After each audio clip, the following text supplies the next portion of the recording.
নমস্কার, আপনারা দেখছেন HR নিউজ 24, সত্যের লক্ষ্যে মানুষের পাশে।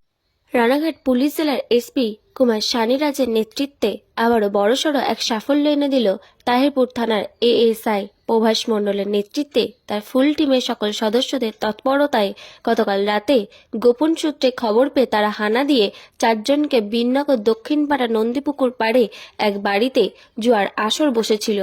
সেখান থেকে ধরে ধৃতদের এবং তাদের কাছ থেকে নগদ 10,300 টাকা সহ 4 জনকে গ্রেফতার করল তাহিরপুর থানার পুলিশ। তাদের নাম অনিমেষ বিশ্বাস, বাবার নাম লক্ষণ বিশ্বাস, বিননগর চণ্ডীতলা।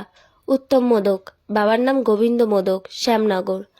বাবলু দাস, বাবার নাম কুমার দাস, বিননগর ঘুমটিপাড়া। রতন মণ্ডল, বাবার নাম দুলাল মণ্ডল।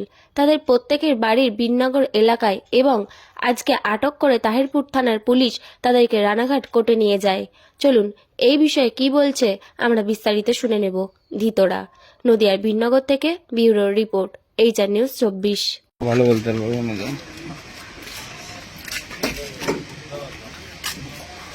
পুলিশ ধরলো কেন? ওই তাস খেলা করছিলাম বলে ধরেছে। কোথা থেকে? দিননগর দক্ষিণ পাড়া নন্দীপুকুর। কত টাকা নগদ পেয়েছে?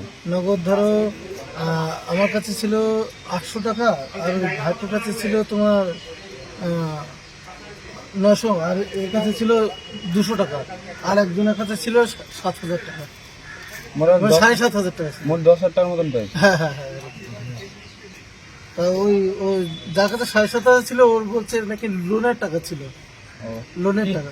কি নাম তোমার? আমার নাম বাবলু দাস। বাড়ি? বাড়ি দক্ষিণ পাড়ায়।